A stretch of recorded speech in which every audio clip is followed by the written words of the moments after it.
Welcome back to Bible in a Year. I am really glad that you're here, and today we're going to look at the main body of Revelation as found in chapters 6 to 21. As events lead to the unveiling of the kingdom of God, 7 seals are opened, 7 trumpets are sounded, and 7 bowls of wrath are outpoured. Now, as I already told you, I am of the belief that the seals, trumpets, and bowls of wrath are showing the same series of events from 3 different perspectives. The way that all that this will look from the perspective of the church in heaven, the way that all that this will look from the perspective of the church on earth, and the way that all this will look from the perspective of the enemies of God. Now, of course, not everyone agrees with those scholars who think this and who have also convinced me. Not everybody agrees. A lot of scholars think that first come the seals, and then come the trumpets, and then come the bowls of wrath, a chronological understanding of Revelation rather than an accordion-like understanding of the book where the 3 perspectives kind of fold into one another. Again, you should feel perfectly free to disagree with me because there really is not a scholarly consensus on how to understand Revelation. There isn't.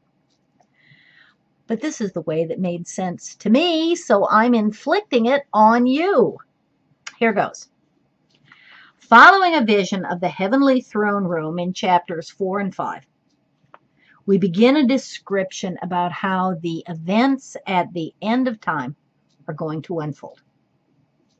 But please remember that while we were at the throne of God, we worshiped the God who created all things simply because he wanted to, and who is absolutely, completely, totally in control of how everything is going to unfold before our eyes. Don't forget to remember that we were shown this as we were there at the vision of the throne room. Then in chapter 5, the Lion of Judah, the Lamb who was slain, takes the scroll. He's the only one in heaven and on earth or under the earth who is worthy to open the scroll or even look at it. That he has 7 horns and 7 eyes means that he is all-powerful, 7 horns, all-seeing, 7 eyes, and that everyone in heaven worships him is an indication that the Son is absolutely equal to the Father. This is a Trinitarian moment. And then the citizens of heaven watch as he opens the seals of this scroll. Now, it's interesting to note how closely this first series of judgments parallels Mark 13. Go look up Mark 13. It uses the imagery of 4 riders on horses, which we ran across earlier in Zechariah, chapters 1 and 6. When the 5th seal is opened, we hear the martyrs cry, "How long? How long? How long?" But the 6th seal brings the judgments to a climax as it tells of the great earthquake and of the sun becoming black as sackcloth, the moon as blood, the stars falling to earth, the sky rolling up like a scroll, and every island and mountain becoming unscrewed. Those in heaven, becoming unsecured. I saw that wrong. Those in heaven see as kings and the mighty try to get out of the way, try to get away from the judgment, call the mountains to fall on them. And we notice how this whole passage is made up of prophetic descriptions of the day of the Lord. And some passages you might want to look up are Isaiah 13, verses 10 through 13. Isaiah 13, 10 to 13. Isaiah 34, 4. And Zechariah chapter 1, verses 14 to 15.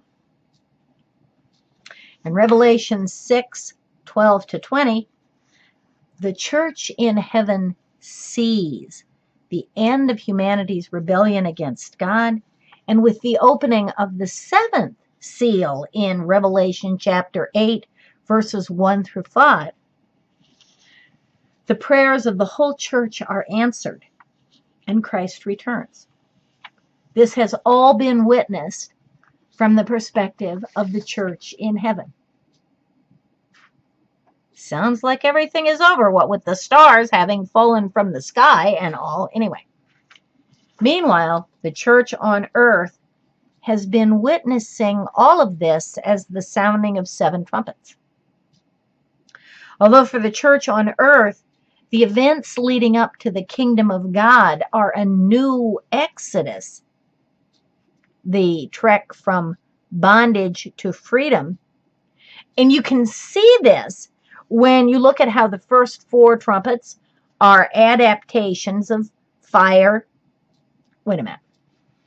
The first 5 trumpets are adaptations of 5 of the plagues that hit the Egyptians. Hail, fire, water becoming blood, bitter darkness, locusts. Only in this case, the locusts have the faces of people. Everything comes to an end in Revelation chapter 11, verses 15 to 18, as the church on earth sings to God because he has taken up his great power and he has begun his reign. And this has all of the events of this have been witnessed by the church on earth. And don't lose track of the fact that all of this is regarded as a second Exodus, a new Exodus. And then in chapters 12 to 16, we see some visions as prelude to the emptying of the bowls of wrath. The vision of the woman and the child and the dragon is a retelling of the story of Jesus. The woman wearing the garland of 12 stars who gives birth to the child is not only Mary. She's the entire community of the people of God, of which Mary was a part. The dragon with the 7 heads and the 10 horns is the devil, of course, and he tries to devour her son as soon as he is born, which is, of course, a reference to the crucifixion. And the wilderness into which the woman fled is to remind us that the church has been in the wilderness on the Exodus march, persecuted, but taken care of by God. Just as God took care of early Israel, so God has taken care of his church. And he's been doing this ever since the resurrection of Christ. Then we see visions of the beast from the sea and the beast from the earth, which are pretty much just a way of looking at all of human history ever since the resurrection. The point in all this is that God protects his church against every evil that those who are opposed to God can bring about. Don't bother trying to figure out who is the beast from the sea and who is the beast from the land. I mean, for crying out loud, in our own life, there have been Pol Pot. Okay, Adolf Hitler was a little bit before my time, before most of our time. But there have been terrible, terrible things going on in the last century and in this century, what's going on in Iran and Iraq as Assad is bombing his own people. So don't really worry about who the beast from the land and the beast from the sea are. This is showing us what happens in human history. These beasts are opposed to God. Now, the second beast puts the mark of the beast on the foreheads of those he deceives. And the mark of the beast is 666. Now, 6 means evil because it's short of 7, which is the perfect number, which means perfection. So 666 means evil, evil, evil. This is the mark of the beast. But the point is found a couple of verses later. As the Lamb writes his Father's name on the foreheads of every one of his people, it's not so much the mark of the beast as it's the mark of the Lamb.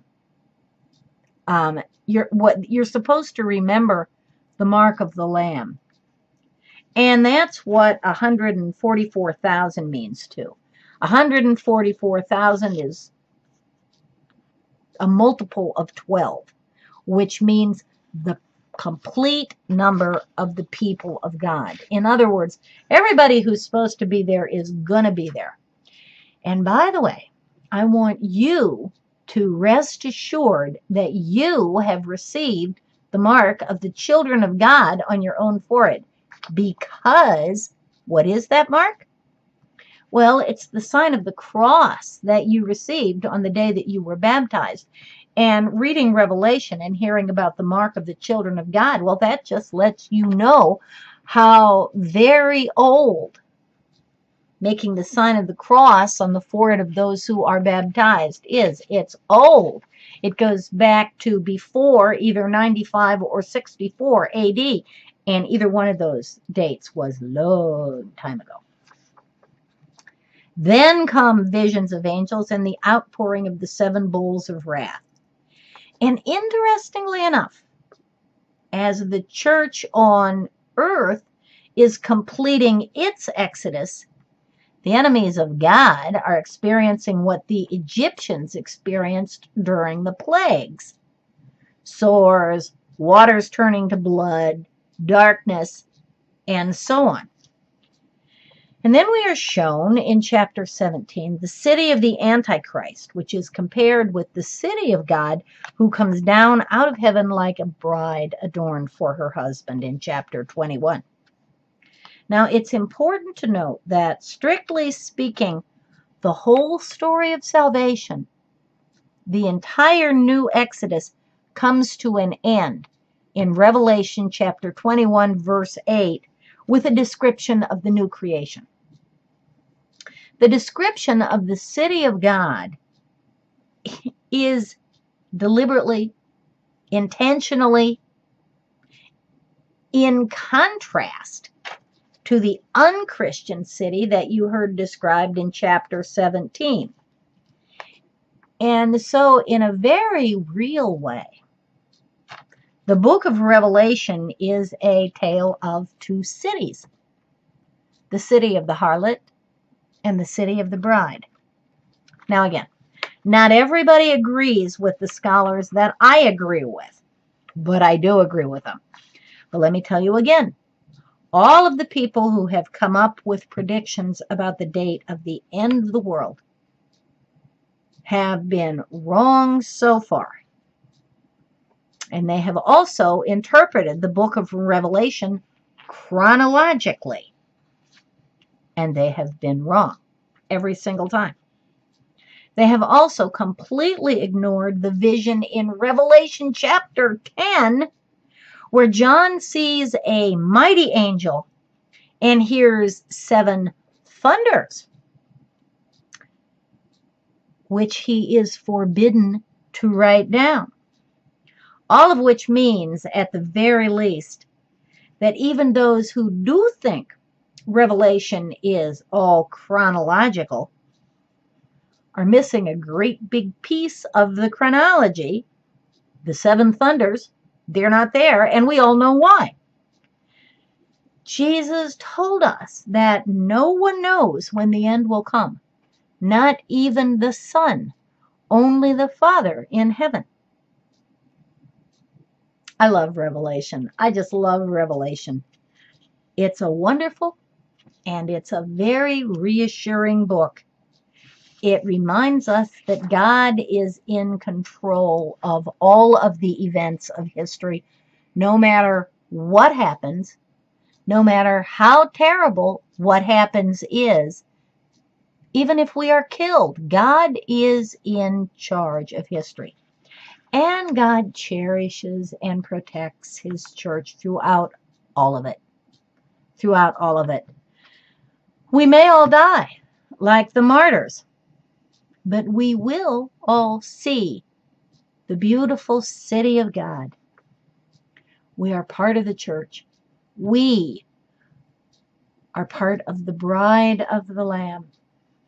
And God protects what belongs to him. And he's paid a terrific price for the church. And God protects what is his own. Revelation assures us they may kill us. They might. But they can't hurt us. We were made for an eternity of love. And that is really wonderful news. I hope I've helped you clear up some of Revelation. We're certainly going to be talking about it pretty much as you want. Congratulations to you on finishing the Bible. For some of you, I know it's your first time. Good for you. Others of you have read it several times. Great. You're going to be invited to sign up with my next group that's going to go through the Bible in a year. And in the meantime, I'll see you soon. Thanks a lot.